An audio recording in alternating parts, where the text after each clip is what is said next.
all set? We got everybody, right? Good afternoon. I apologize for the delay in beginning. We had votes on the floor. That much being said, the Subcommittee on the Federal Workforce, Postal Service, and the District of Columbia will now come to order. Ranking Member Mr. Chaffetz and members of the Subcommittee, good afternoon, and welcome to the Subcommittee's third business meeting of the second session of the 111th Congress. Today we convene to consider the following three bills.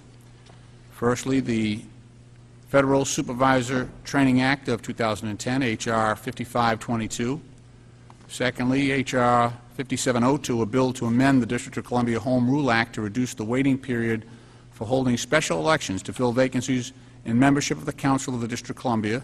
And thirdly, H.R. 5746, the United States Postal Service's CSRS Obligation Modification Act of 2010. The first order of business will be on consideration of H.R. 5522, the Federal Supervisor Training Act of 2010. I'm pleased to support in advance H.R. 5522, which is a bipartisan bill that was introduced by Representatives Jim Moran of Virginia, Frank Wolf, and Jerry Connolly, also of Virginia. Under this legislation, federal agencies would be required to provide training programs subject to appropriations to all new supervisor within 1 year or hire or promotion. Additionally, H.R. 5522 would direct agencies to provide an ongoing training at least once every 3 years to all supervisors and to institute a mentoring program between experienced and brand new supervisors.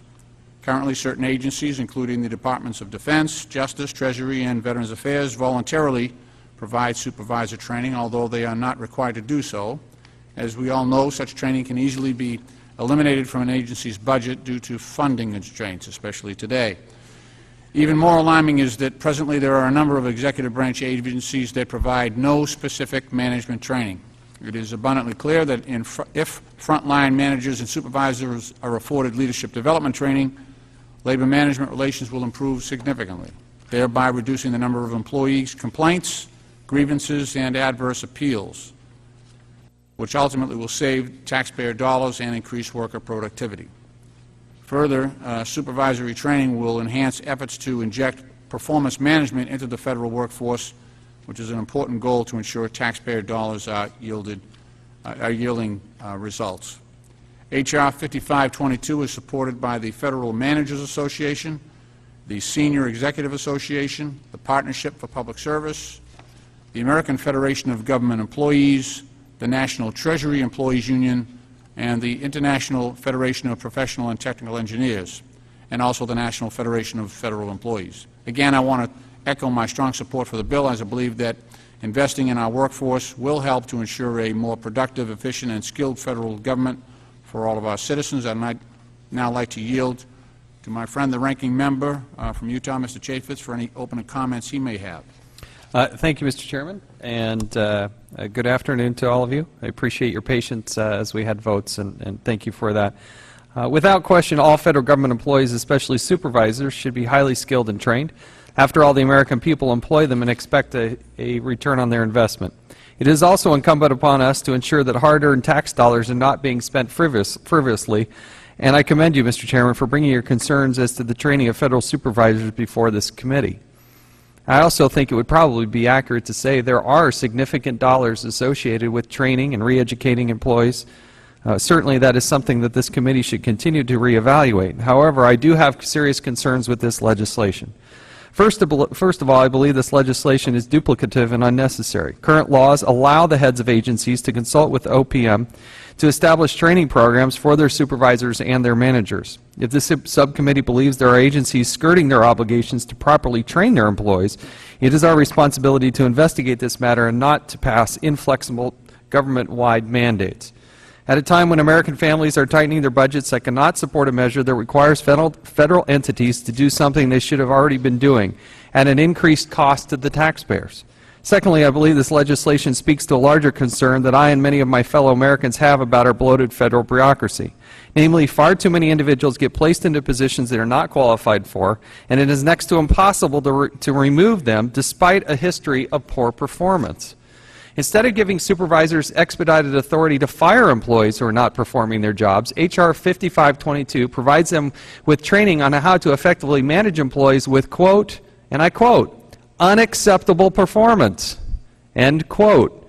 Mr. Chairman, our country continues to face nearly double-digit employment rates. The federal government has hired nearly 250,000 new employees since December of 2007, while the private sector has lost nearly 8 million jobs in the same period.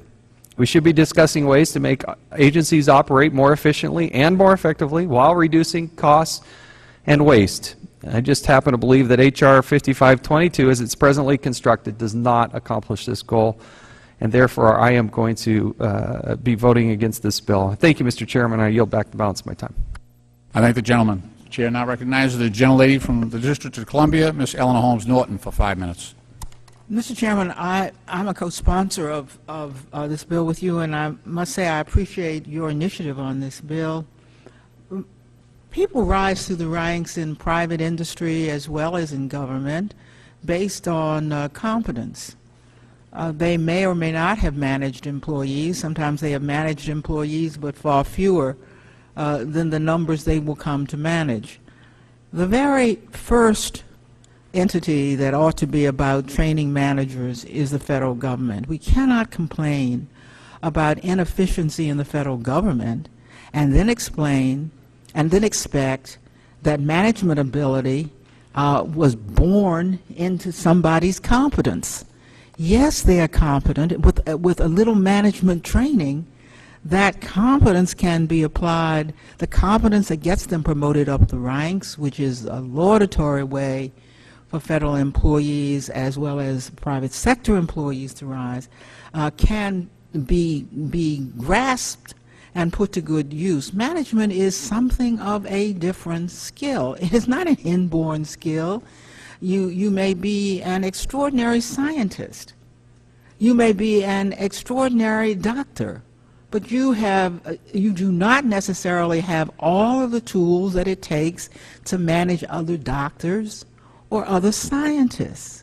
Now, if you're competent enough to go through the ranks, that's just the person we'd want to give some modicum of training. We don't know why agencies don't do this. We do know that it is very difficult to insist upon efficiency in government and not give managers the same tools to provide that efficiency that they would get if they were doing comparable jobs in the private sector. So, Mr. Chairman, I thank you very much for this bill and believe, if anything, the bill is overdue. Thank you very much. I thank the gentlelady. I would just point out, well, we don't have any more speakers, but just point out that I think if this were the private sector, and I agree with his point, that we would assume that this would automatically happen and it would not be required that anyone would mandate that training of supervisors would occur. The difference being that in the private sector it's usually profit. The measure is profit, so that profitability is the goal. Unfortunately, and so that would provide the incentive, I think, for the training. I don't know of any company, successful company in America today, that does not have training for their supervisors, for their leadership, and it's all based on a profit-driven model, which works very successfully. However, in government, we're providing a service. It's not measured in profit. It's measured in efficiency, and not very well at that. And so that's why I think that Mr. Wolf and Mr. Moran and Mr. Conley and the other sponsors of this are, I think, properly focused on providing management training for new employees. I don't know how else they're supposed to get managerial skills if we don't teach it. It's counterintuitive that someone would just begin to manage without having any exposure at all to management skills. So, will the gentleman yield? I absolutely yield. Yeah. Mr. Chairman, my point is that current law allows heads of agencies to consult with the Office of Personnel Management and establish training programs.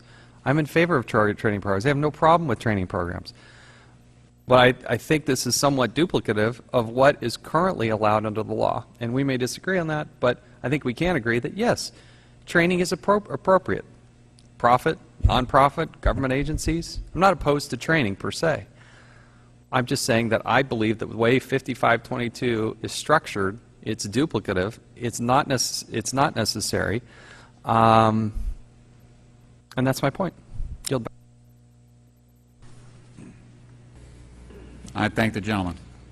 I'm going to ask for a voice vote on H.R. 5522. Oh, there are no amendments, yeah. I'm not sure. Do any members have any amendments to H.R. 5522? Hearing none. I'm sorry, does the gentleman from Illinois, was he wish to be heard on this? No, I'm fine, Mr. Chairman. All right, thank you. If no other members wish to speak, I now call up H.R. 5522. The clerk will please read the title of the bill.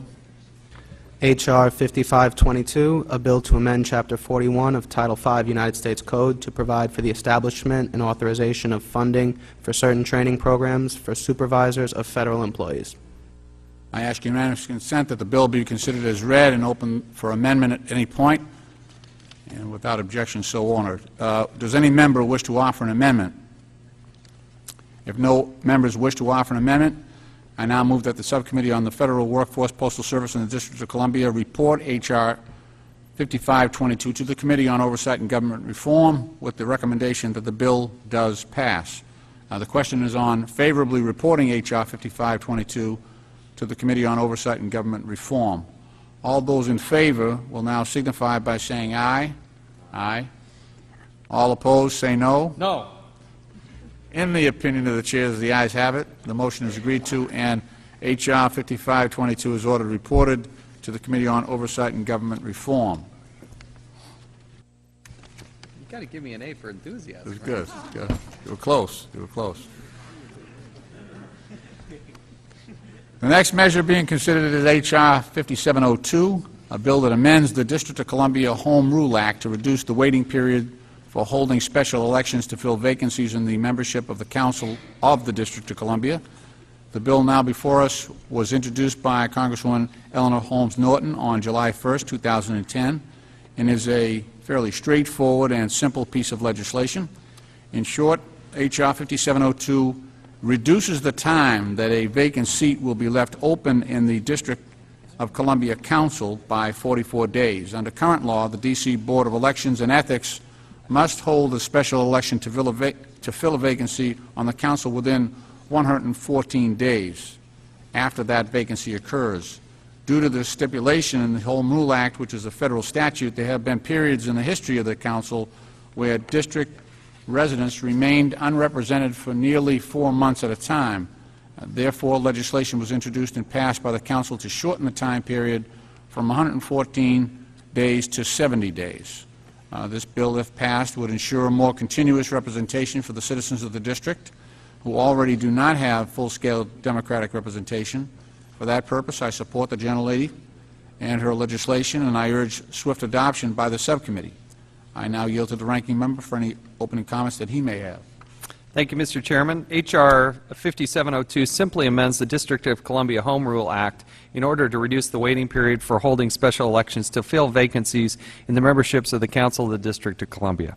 The bill shortens the time period from the special election to be held from 114 days to 70 days.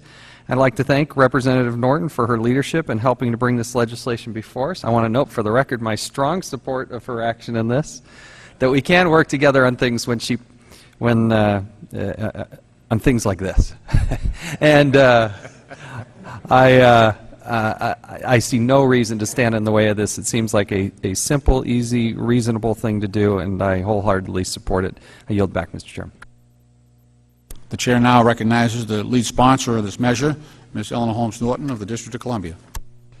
I thank you very much, Mr. Chairman. I thank you for quickly bringing this matter forward, and may I associate myself with the remarks of the ranking member and hope that it means that he will broaden the scope of those matters with which we can disagree, with which we can agree.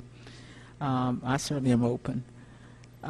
This is for the Congress an entirely inconsequential matter, but you can imagine what it would be for a resident of the district who lost, for whatever reason, a council member and was left for months with no representation on the council while important legislation was being passed.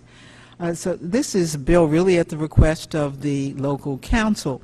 I do hope, Mr. Chairman, that a bill for charter reform, so that you, the ranking member, and the subcommittee and the Congress will not have to be bothered with matters of this kind which couldn't possibly be of national interest. I hope that that matter will be before us in the coming months.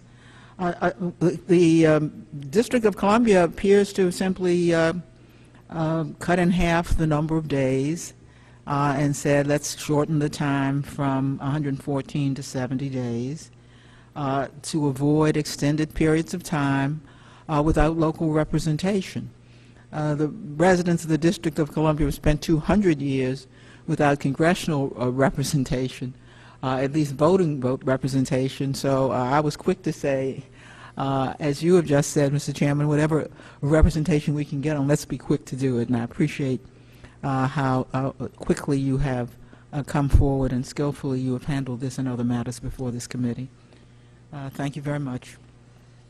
The chair now recognizes the gentleman from Illinois, Mr. Davis, for 5 minutes. Thank you very much, Mr. Chairman. And I just want Mr. Shavitz to know that he and I think a great deal alike on this issue, and I'm in strong support of it and yield back. I thank the gentleman. If no other members wish to speak, I now call up H.R. 5702. The clerk will read the title of the bill. H.R. 5702, a bill to amend the District of Columbia Home Rule Act to reduce the waiting period for holding special elections to fill vacancies in the membership of the Council of the District of Columbia. I ask unanimous consent that the bill be considered as read and open for amendment. This process at any point without objection is so ordered. Does any member wish to offer an amendment? If no member wishes to offer an amendment, I now move that the Subcommittee on the Federal Workforce, Postal Service, and the District of Columbia report H.R. 5702 to the Committee on Oversight and Government Reform with a recommendation that the bill does pass. The question is on favorably reporting H.R. 5702 to the Committee on Oversight and Government Reform. All those in favor will signify by saying aye. Aye. All those opposed say no. In the opinion of the chair, the ayes have it. The motion is agreed to, and H.R. 5702 is ordered reported to the Committee on Oversight and Government Reform. Yeah, that was good.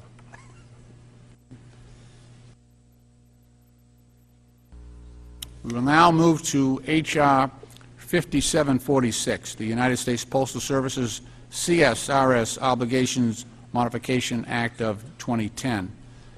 H.R. 5746, a bill that I introduced and is currently sponsored by Representatives Norton, Davis, Kucinich, Clay, and Conley, is intended to remedy an unfair and inequitable methodology for allocating the Postal Service's share of civil service retirement benefit liability for employees that provided service to this country under both the old Post Office Department and the current independent United States Postal Service.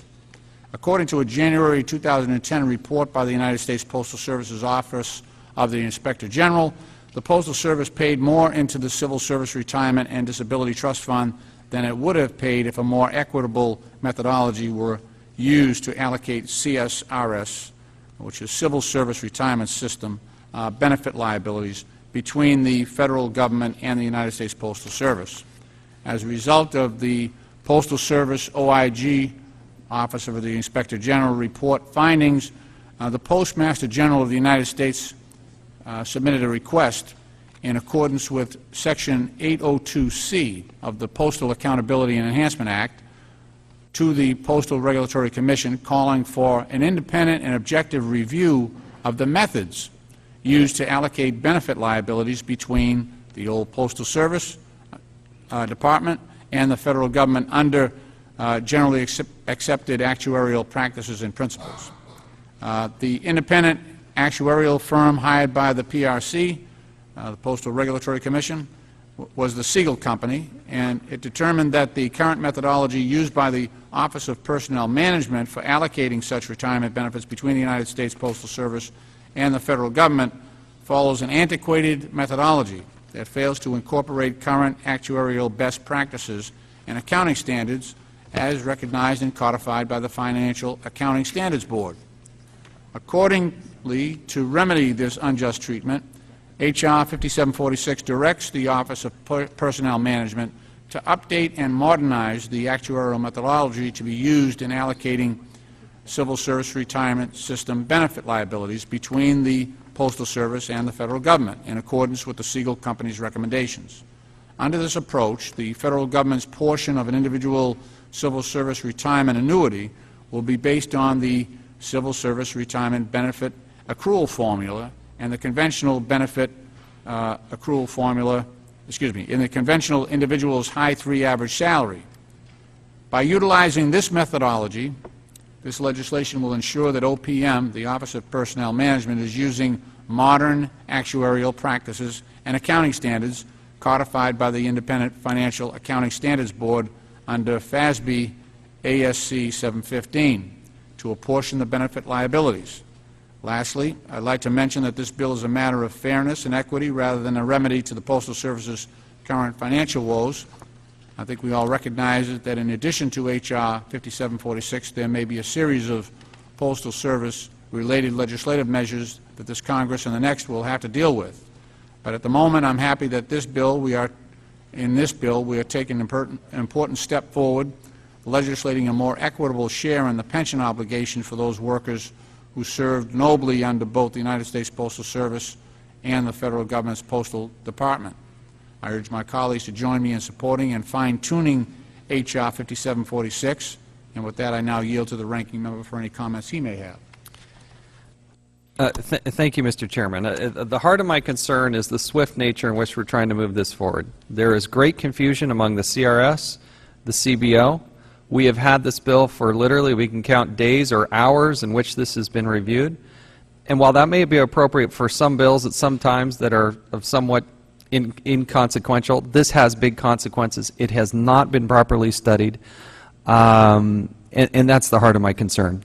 H.R. 5746 would reverse a decision made by this Congress in 1974 to make the Postal Service responsible for pension obligations incurred as a result of salary increases granted by the Postal Service. Reversing this almost 40-year-old decision would create, on paper at least, an overpayment of roughly $55 billion. And while this overpayment was largely funded decades ago and has not contributed to the Postal Service's current financial difficulties, this bill would apply the overpayment as a credit against the Postal Service's future obligations to pre-fund postal retirees' health benefits. This bill is perhaps accounting gamesmanship that does nothing to necessarily solve the Postal Service's short-term fiscal deficits, does nothing to encourage necessary structural reforms of the Postal Service, and puts future taxpayers on the hook for funding postal retirees' health benefits a decade from now. Before we are asked to vote on this bill, I'd ask the Chairman and the majority whether they intend to move separate legislation this year to deal with the Postal Service's short-term fiscal deficits. Before we commit $55 billion of the taxpayers' funds to postal retiree health benefits a decade from now, we should know whether the majority intends to waive or reduce the Postal Service's obligation to pay $5.5 billion on September 30th for postal retiree health benefits. By promising to credit the Postal Service $55 billion in 10 years, we would greatly reduce the incentive for the Postal Service to begin making necessary structural reforms. We know the Postal Service's current costs are unsustainable and that 80% of the Postal Service's costs are personnel costs. Until the Postal Service makes headway in controlling these costs, the Postal Service will continue to be in financial crisis. I'm concerned that this 10-year delay in applying the $55 billion credit appears to be a deliberate attempt to avoid the pay-as-you-go or pay-go budget rules. Given the massive deficits we are currently incurring, I do not believe we should avoid pay-go. I believe we should be following pay-go budgeting rules. Altering the responsibility to fund postal retiree obligations between the Postal Service and the U.S. Treasury is a zero-sum game. Any reduction in the Postal Service's liability must necessarily be made up in full by taxpayers. And finally, the bill would give the federal agency, OPM, wide latitude and discretion over how and when it commits $55 billion of taxpayer funds. It is inappropriate given this much to give this much discretion solely to the federal agency. The Constitution gives Congress the power of the purse, and it is irresponsible to delegate a $55 billion decision to a federal agency. It is my understanding that we do not even have guidance from OPM over how and when they would apply the $55 billion credit, and I find this unacceptable. I think what is warranted at this time is to have a hearing on this matter. This is a serious matter. We're dealing with billions and billions of dollars. There are unintended consequences and things that in such a short amount of time have not been fully explored. As we all know, the Postal Service is facing serious financial crisis. Over the next several fiscal years, it is projecting $7 billion in deficits. A bloated workforce, the economic recession, increased use of electronic tools for communicating have all contributed to the United States Postal Service's current situation.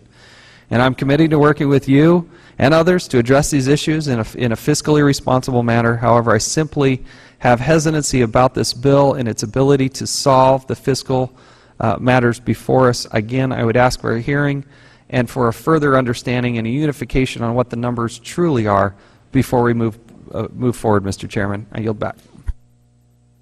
I thank the gentleman, and I now recognize the gentleman from Illinois, Mr. Davis, for 5 minutes. Thank you very much, Mr. Chairman, and I want to thank you for introducing this legislation. As I reviewed it and as I looked at it and thought about it, I sort of felt myself thinking, if there's a fire, do you just stand still or do you move around a little bit with the hope that maybe something that you're doing will avoid some of the smoke from getting in your eye? I know that you mentioned that this legislation is designed to create fairness and equity and not as any remedy for the financial and fiscal problems that the Postal Service face. With your indulgence, I'd just like to ask, do you feel that it would put the Postal Service in perhaps a different position than it would find itself if we did not pass the legislation? Well, addressing the gentleman's question, we've got several estimates of how much this might benefit the Postal Service. I think on the low end, the difference is $55 billion, and on the high end it was $75 billion. So that would substantially impact the Postal Service's position and allow them some time, I think, to deal with some of the longer-term problems that we have. It won't solve everything, but it will certainly, and these are discussions that I had with Postmaster General Potter, it would be a significant improvement in his mind if we could clear up this discrepancy.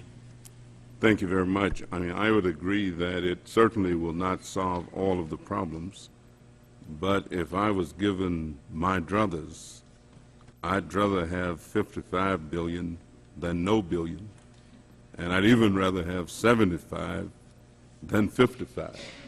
So I think it's a good piece of legislation. It represents an effort on your part to try and think through our crisis and move us in the direction of some solution. So I commend you for introducing this legislation. I urge its support and yield back the balance of my time. I thank the gentleman, especially from the standpoint is for many years he was the chairman of this subcommittee, so I really appreciate those remarks. The chair now recognizes the gentleman from Missouri, Mr. Clay, for 5 minutes. I thank the chairman for yielding. And thank you for bringing the bill forward, too, Mr. Chairman. You know, to me, this bill will remedy what I consider to be an unfair, untenable situation as far as the accounting methodology that impacts the U.S. Postal Service, having been under this arcane system since 1971. It has really put them at an economic disadvantage, and I see this bill as doing a justice to the U.S. Postal Service, to its employees, as well as to the American ratepayers. It corrects a injustice that has existed for almost 40 years, and it's time that we do it. I appreciate you coming up with this unique method of correcting what is a wrong, and I yield back, Mr. Chairman. I thank the gentleman. The chair now recognizes the gentlelady from the District of Columbia, Ms. Eleanor Holmes Norton, for 5 minutes. Mr. Chairman, I want to thank you for coming forward with this much needed, I think the word for it is correction. There is no case to be made for using antiquated methodologies that were apparently used at the time that the federal government gave up control of the post office. And what is that, 40 years? Well, the federal government, which struggles with two different retirement systems because of the changeover, has somehow managed to change its own system, which was apparently the same as the post office system then. But the post office has been left with a system that requires it to overpay into its old retirement system. It's hard to the only question I have is, why did we let it hang out there for so long? The Congress probably should have acted on this decades ago. It's a highly technical matter. I can understand the concern of the ranking member, but precisely the complexity of the matter argues for giving this issue to the OPM so that they can do notice and comment, and so they can make the decision, given the amount of money that is involved, as to how to, in fact, transfer this surplus. This is a classic administrative agency problem. There's no way in which, if we gave ourselves another year, we should fine-tune what a technical issue that should be left to the expert agency, which already deals with two different retirement systems for a very long time on the federal side, and now has to decide what to do with the post office, who was in a similar position but now has been left back in the last century.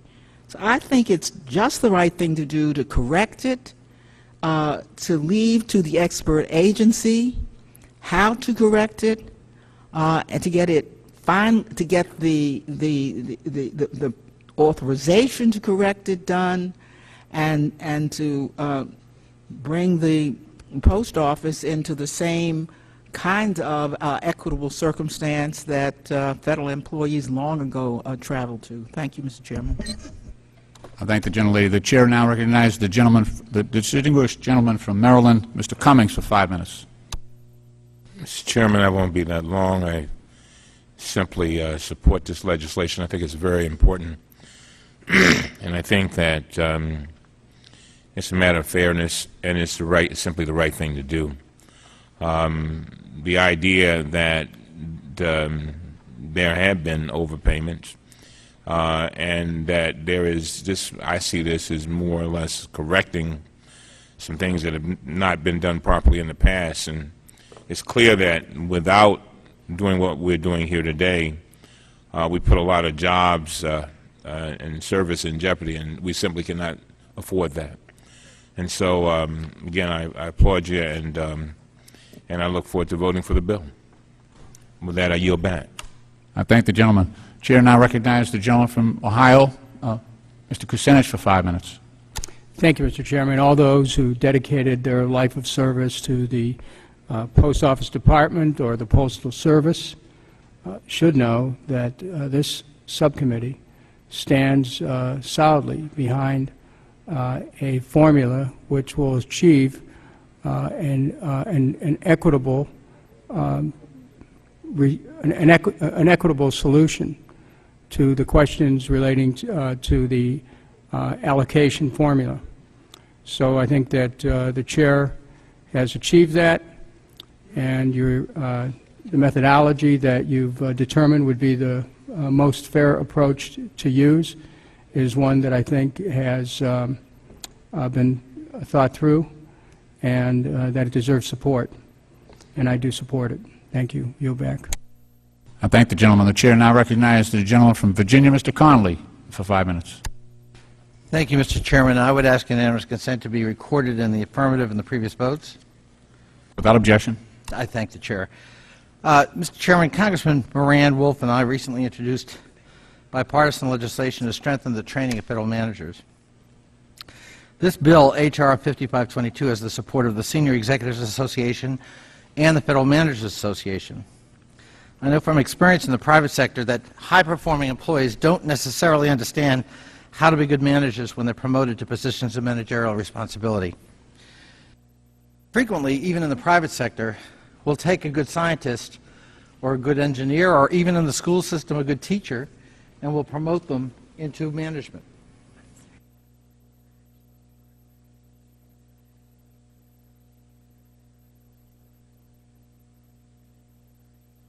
At any rate, Mr. Chairman, I'd ask the balance of my remarks be entered into the record at this point on that bill. Absolutely, and I know the gentleman worked very hard on that issue, and I commend him for his great work. And if he would like to offer his remarks for the record, we would receive them. Thank you, Mr. Chairman. We are now talking about the H.R. 5746. Is that correct, Mr. Chairman? That is correct. And I thank the Chairman. Mr. Chairman, I want to thank you for the opportunity to mark up this bill, which provides breathing room to the Postal Service and averts the need to make painful cuts that could result in long-term degradation of service and loss of customers. It may also prevent the Postal Service from exceeding its statutory debt limit. Most importantly, the bill ensures that the Postal Service's CSRS payments are calculated in accordance with industry best practices. The methodology outlined in the bill is consistent with standards established by the Independent Financial Accounting Standards Board, FASB. And I appreciate the Chairman's diligent work to address this inequity and urge my colleagues to support this. We've had a lot of testimony in this committee about this issue, and it's one that, frankly, impedes the ability of the Postal Service to move forward and become competitive. It is the largest single improvement we in Congress at this moment can make to help restore the balance in the Postal Service. It's a requirement we don't impose on other entities, but we do on the Postal Service. And it really bites into their competitive advantage. So I think it's something we can do that makes a difference. We've heard from the Postmaster General, we've heard from employee groups, we've heard from the Postal Regulatory Commission. All of them on this one are in agreement that we need to correct this inequity. I would also point out, Mr. Chairman, that some of our colleagues are going to object, saying that this is a budget buster. But frankly, this isn't a net new cost necessarily. This isn't a new cost item. It's already being paid. It is a question of how it's scored, a technical budget issue, but at the end of the day, it's not going to cost taxpayers any new money. I think this is the right thing to do to help restore the Postal Service to a competitive position, and I think it's long overdue, and it has my full support, Mr. Chairman, and I thank you for bringing it up before us today. I thank the gentleman. Let me just, I'll give myself 5 minutes just to address a couple of the points raised by the distinguished ranking member, and I appreciate his concern. This issue rather, is not new.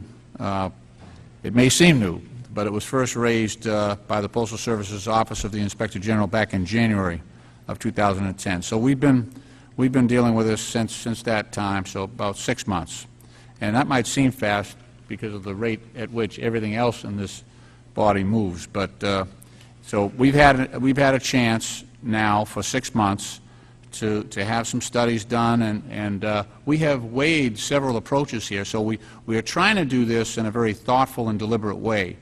The bill doesn't dictate to the Office of Personnel Management how to transfer any surplus, and really this is an open process, and this is something where I'm hoping for bipartisanship on how we get to the end result, which is to provide fairness between the ratepayer and the taxpayer, and also with respect to the federal government and the United States Postal Service. I am not saying this bill is perfect, laying it out here. It's the best accommodation of all the ideas that I've seen out there. I think it's a positive first step, a good starting point, and I think it addresses the specific issue at hand. The bill is sound in its current form, and the only possible changes that might occur at this point would be those related to any pending Congressional Budget Office comments. In terms of the timing of this, our feedback that we've gotten from the Congressional Budget Office on scoring is, and also, CBO would not score a hypothetical. So we needed a bill out there with a reasonable approach so that then, under their mandate, the Congressional Budget Office could measure what the cost could be. Now, and right now, that's why I gave a range of $55 billion to $75 billion. That's a pretty wide range. So nothing is etched in stone here. The CBO also indicated that they needed additional time because of the complexity of this to discuss provisions of the bill and gather additional information from the Office of Personnel Management and the Postal Service. They've told us that preliminarily they can see what the bill is trying to do, but they want to make sure they aren't missing anything so that whenever we make a final decision on a final version here, we will have confidence that their numbers are valid. In responding to the concerns of shifting a burden from the taxpayer to the ratepayer, in many cases the same person, I think it's important to point out that the individuals whose pensions we are talking about were, in fact, they were federal workers for the Postal Department, and they provided those services as federal employees, so that I think it's proper that they should, their pensions that vested during that time should be paid by the federal government and not by the ratepayers. That's a shifting of a burden that I think is very damaging to the current financial situation of the Postal Service. And also, again, I want to clarify something with respect to those numbers that I put out there. Those are very soft numbers. Those aren't hard numbers. And that could shift over time. It could be at the high end, it could be at the low end. But we just want a sound and thoughtful and as accurate as possible estimate of what we're really talking about for this calculation. And with respect to a hearing, we did actually have a hearing on this back in April. We had a joint hearing with the full committee. So we have not brought this forward without a hearing. I would never do something like that on something of this importance. And I want to yield now to the ranking. Oh, I'm sorry, Mr. Bill Bray, the gentleman from California, is now recognized for 5 minutes. Mr. Chairman, let me just say, as member down at this end, I want to thank you for having a bill that is 5 pages. This is so refreshing to be able to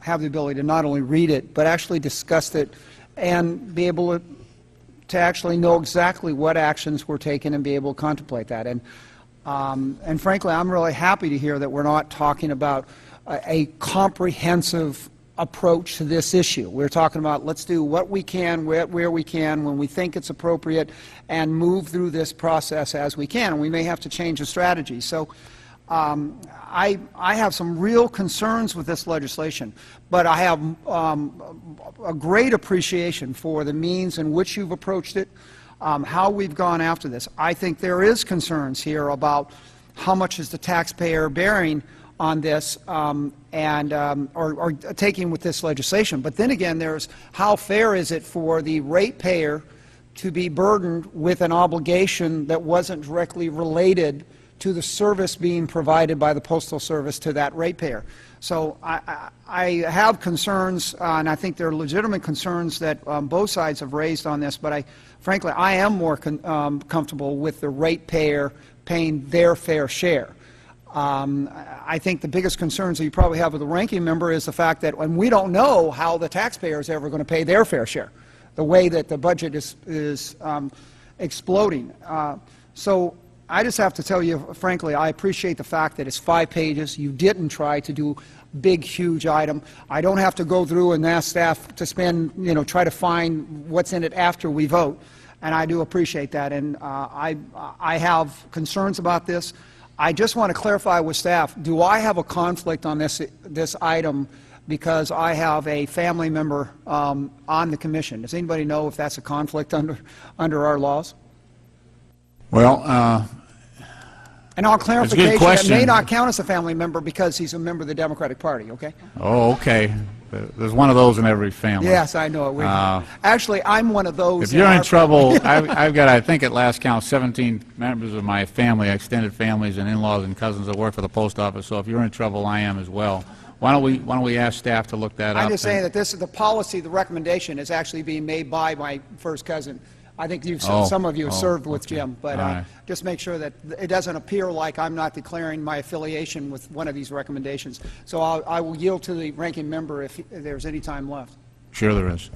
And we note the concern on conflict that you've raised.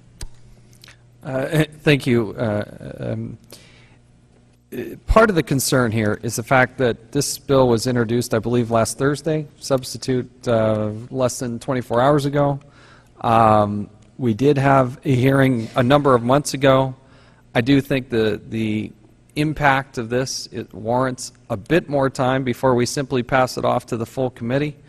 I concur with the obligation to be thoughtful and deliberate in our actions.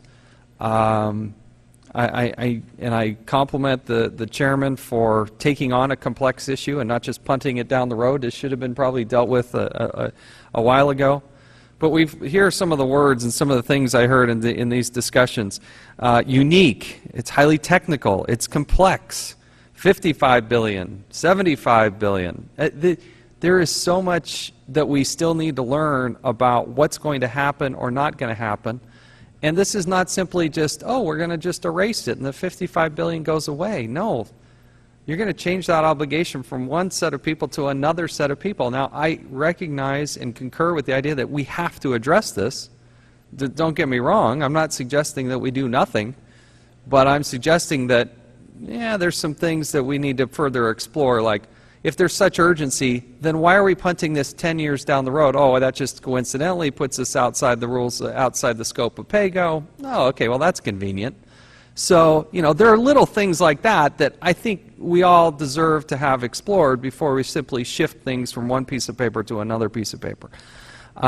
It is a good starting point. Again, I commend the chairman and the staff and others that are working hard and diligently on this. You know it's somewhat problematic when you have CRS and CBO both say, we're not totally sure here yet.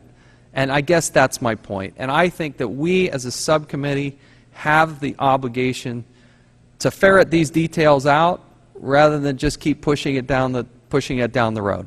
You just don't keep pushing it. No, that's what our job is in this subcommittee. Nobody in this Congress will give it more time and attention than the members sitting on this dais right now.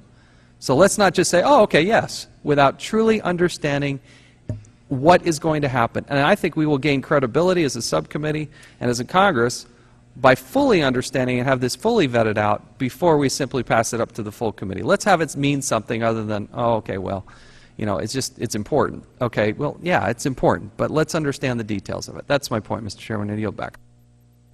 I thank the gentleman. And I don't necessarily disagree that, you know, the best work could be handled in this committee in vetting this and crunching the numbers and all that, but that's not going to happen during the month of August.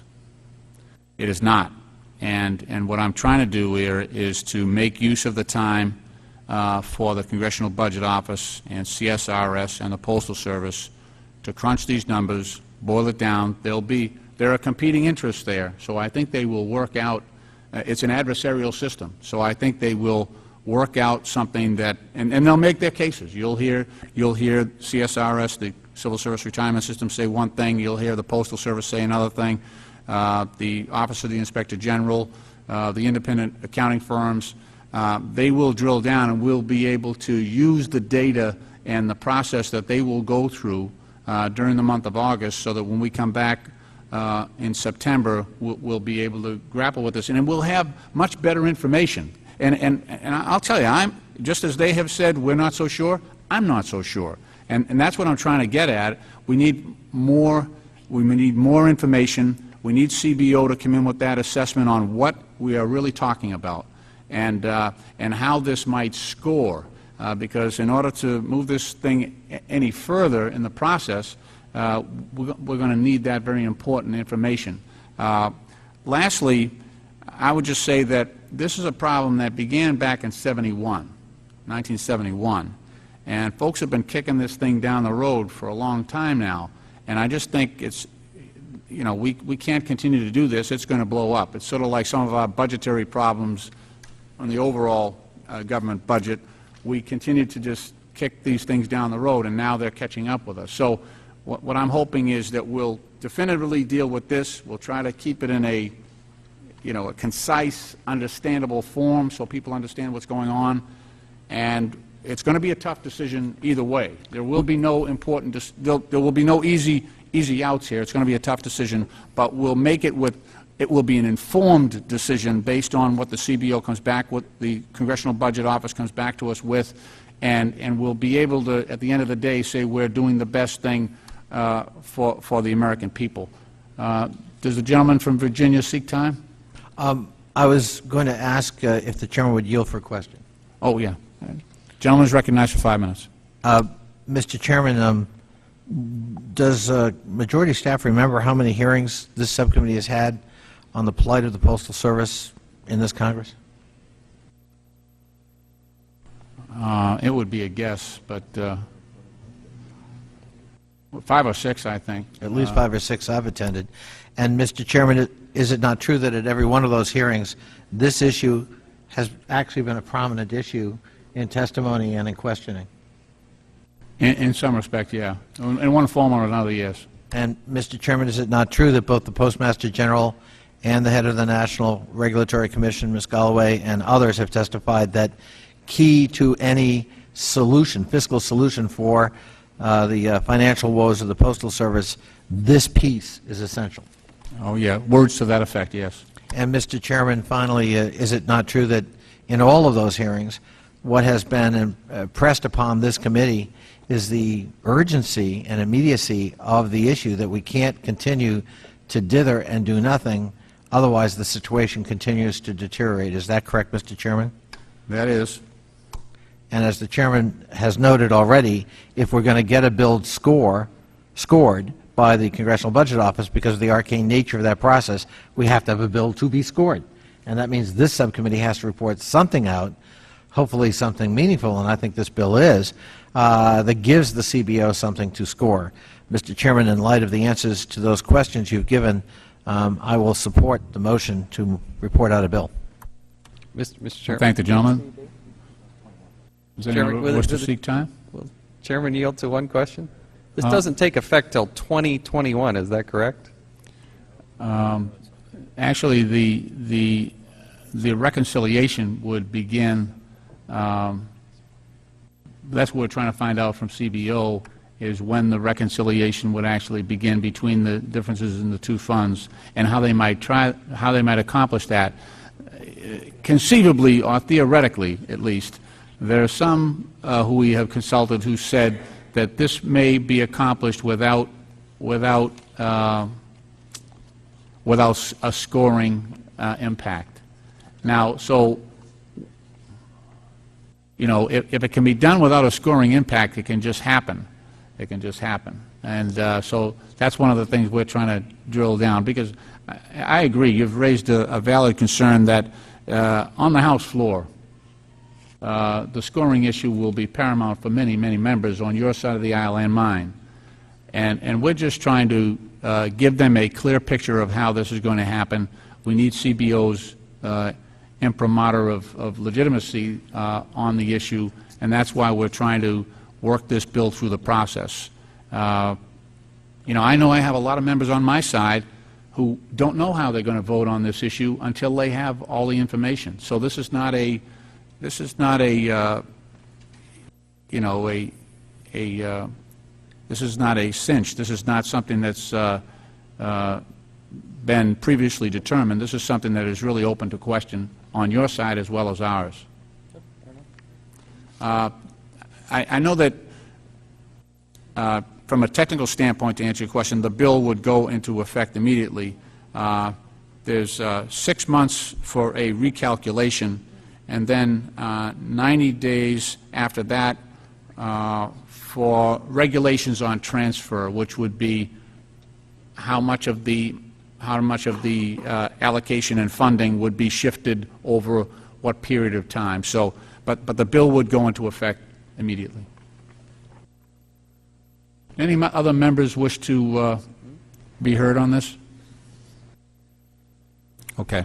If no other members wish to be heard, I now call up H.R. 5746. The clerk will please read the title of the bill.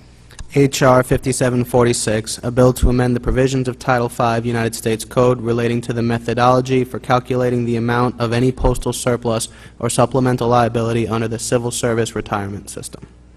I ask unanimous consent that the bill be considered as read, and I now open this process for amendment without objection. So ordered.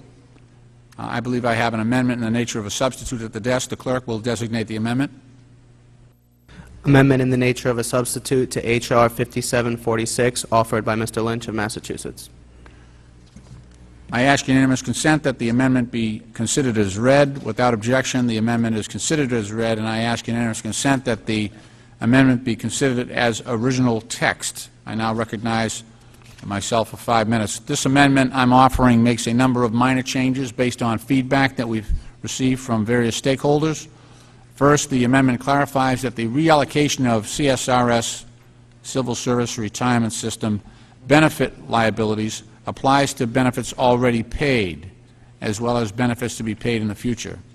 Secondly, the amendment ensures that Civil Service Retirement System benefits paid to postal law enforcement officers, such as postal inspectors, are included in the provision of this bill. Thirdly, the amendment makes clear that the bill does not affect the Civil Service Retirement System benefits paid to individuals. And fourth, the amendment clarifies the bill that this bill does not affect the retiree health benefit amortization payments due between 2017 and 2020. And lastly, the amendment makes some other corrections based on technical comments received from the Office of Personnel Management. I hope all members will join me in supporting this amendment, and I now yield to the ranking member for 5 minutes for any comments that he may have on this amendment. Thank you, Mr. Chairman. Again, I don't want to exhaust this too much, but to my point, this bill was introduced on Thursday. We already have a substitute. We've had this less than 24 hours, and we're talking about something that was in just those few days. Not much probably happened over the weekend, right? In just those few days, bumped it back 5 years. The point is, we need to be responsible in taking our time and understand that's a huge implication, has huge implications. I just feel like we have not properly vetted this thing. I've made that point. I appreciate the indulgence of my other people on this committee. I want to do something. I applaud you for bringing this up, but again, we need to fully understand this, and to have this substitute less than 24 hours and be voting on it, I just will have to vote no. Yield back. I certainly respect the gentleman, and I understand his point. However, we don't have anything to vet unless we get the assessment from the Congressional Budget Office as what this is going to cost, what the impact is going to be on the taxpayer, what the impact is going to be on the ratepayer. Then we can vet. This is an open process. I commit to an open process here. Like I said, if we get the wrong answers here from CBO, there'll be a lot of folks on my side voting no, and maybe even myself. So we're asking to get this information and then give us the ability, based on the numbers that they bring back, give us the ability to actually vet it. Let us crunch the numbers. Let us figure out what the impact will be. I think it'll be a much more informed decision if we can make it with the information that the Congressional Budget Office and the Office of Personnel Management and the Postal Service can provide. And that's what this this is really a starting point. I don't want the gentleman to think this is the end. This is really a starting point, but I think we have to move forward. This is a very, very serious issue. A lot of pensioners out there and workers, this means a great deal to them. Does any other member wish to speak on the amendment? If no other members wish to speak on the amendment, the question is now on the Lynch amendment in the nature of a substitute. All those in favor would please indicate by saying aye. All opposed say no. In the opinion of the chair, the ayes have it, and the amendment is adopted. We need a roll call on this? No, Okay. now we need to do the full bill. Right? Okay. That was just on the subject. Are there any further amendments? Since no members wish to offer further amendments, I now move that the Subcommittee on the Federal Workforce, Postal Service, and the District of Columbia report H.R. 5746 as amended to the Committee on Oversight and Government Reform with the recommendation that the bill does pass. The question is on favorably reporting H.R. 5746 to the Committee on Oversight and Government Reform. All those in favor signify by saying aye. Aye. All those opposed say no. No. In the opinion of the chairs, the ayes have it. Mr. Chairman, I request a recorded vote. A recorded vote having been requested, the clerk will now please read the roll. Mr. Lynch. Aye. Mr. Lynch votes aye. Ms. Norton? Ms. Norton votes aye. Mr. Davis? Mr. Davis votes aye. Mr. Cummings? Mr. Cummings votes aye. Mr. Kucinich? Mr. Kucinich votes aye. Mr. Clay? Mr. Clay votes aye. Mr. Connolly? Mr. Connolly votes aye. Mr. Chaffetz? Mr. Chaffetz votes no. Mr. Bilbray? Mr. Bilbray votes aye. Mr. Gao? Mr. Schuster?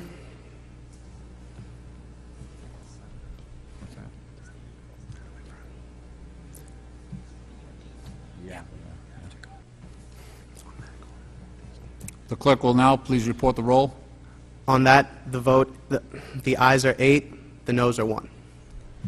The ayes have it, and H.R. 5746 is ordered reported to the Committee on Oversight and Government Reform.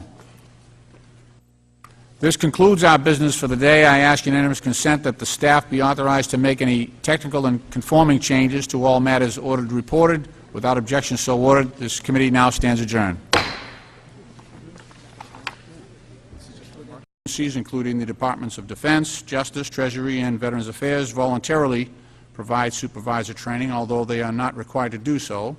As we all know, such training can easily be eliminated from an agency's budget due to funding constraints, especially today. Even more alarming is that presently there are a number of executive branch agencies that provide no specific management training. It is abundantly clear that if frontline managers and supervisors are afforded leadership development training, labor management relations will improve significantly, thereby reducing the number of employees' complaints, grievances, and adverse appeals, which ultimately will save taxpayer dollars and increase worker productivity. Further, supervisory training will enhance efforts to inject performance management into the federal workforce, which is an important goal to ensure taxpayer dollars are yielding results.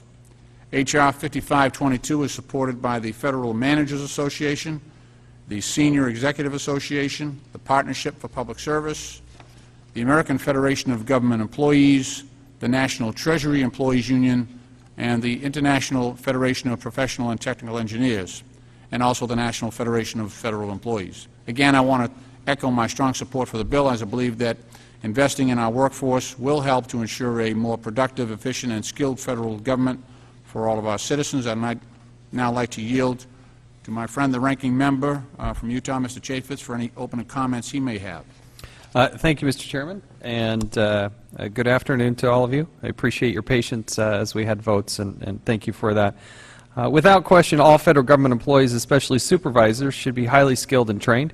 After all, the American people employ them and expect a return on their investment. The ranks, that's just the person we'd want to give some modicum of training. We don't know why agencies don't do this.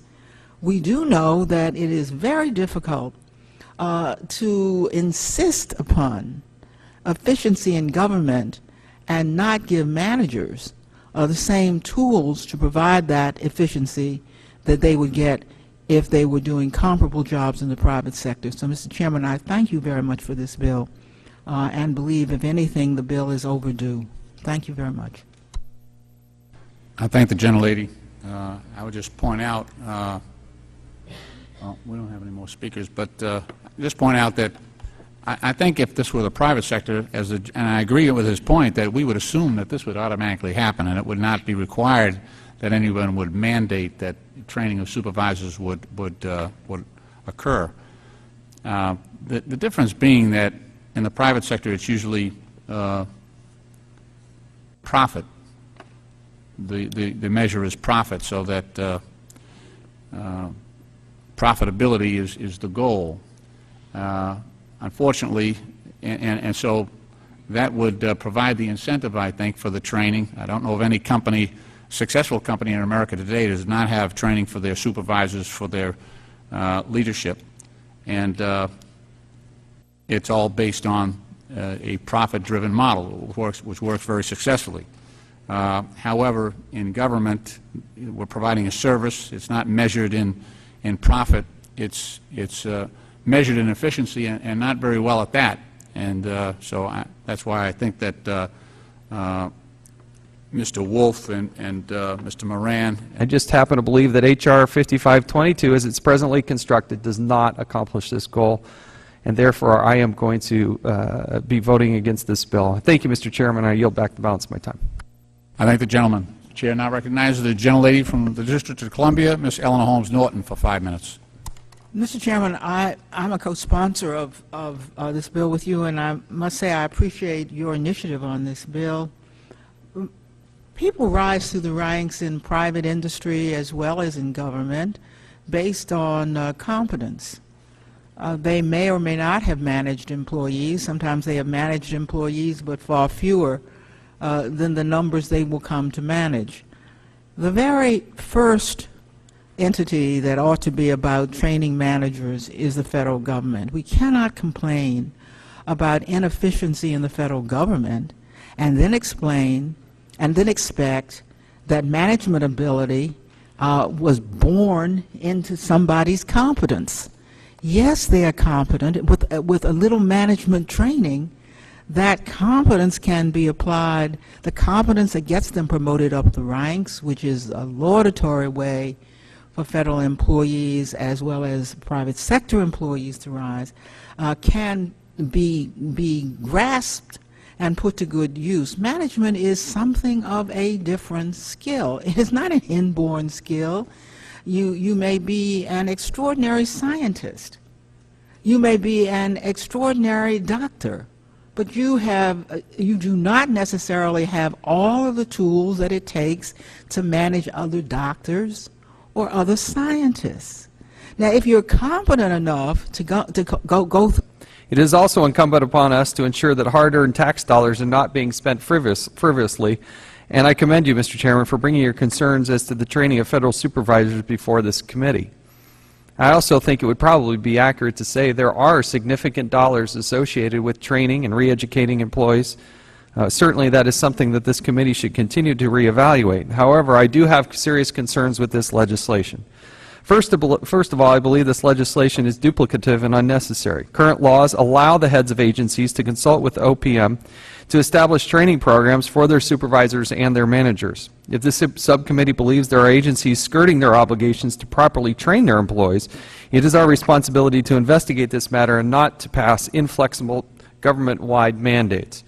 At a time when American families are tightening their budgets, I cannot support a measure that requires federal entities to do something they should have already been doing at an increased cost to the taxpayers.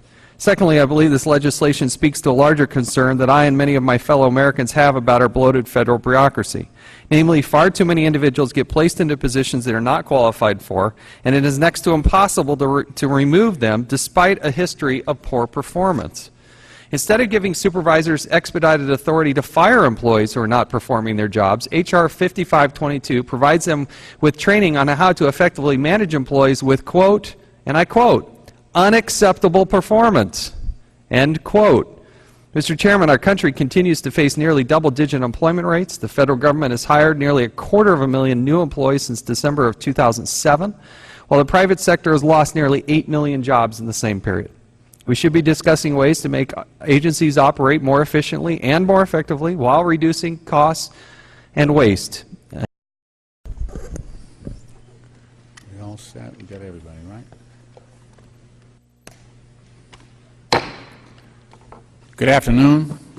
I apologize for the delay in beginning. We had votes on the floor. That much being said, the Subcommittee on the Federal Workforce, Postal Service, and the District of Columbia will now come to order. Ranking Member Mr. Chaffetz and members of the Subcommittee, good afternoon, and welcome to the Subcommittee's third business meeting of the second session of the 111th Congress. Today we convene to consider the following three bills. Firstly, the Federal Supervisor Training Act of 2010, H.R. 5522. Secondly, H.R. 5702, a bill to amend the District of Columbia Home Rule Act to reduce the waiting period for holding special elections to fill vacancies in membership of the Council of the District of Columbia. And thirdly, H.R. 5746, the United States Postal Service's CSRS Obligation Modification Act of 2010. The first order of business will be on consideration of H.R. 5522, the Federal Supervisor Training Act of 2010. I'm pleased to support in advance H.R. 5522, which is a bipartisan bill that was introduced by Representatives Jim Moran of Virginia, Frank Wolf, and Jerry Connolly, also of Virginia. Under this legislation, federal agencies would be required to provide training programs subject to appropriations to all new supervisors within 1 year of hire or promotion. Additionally, H.R. 5522 would direct agencies to provide an ongoing training at least once every 3 years to all supervisors and to institute a mentoring program between experienced and brand new supervisors. Currently, certain agencies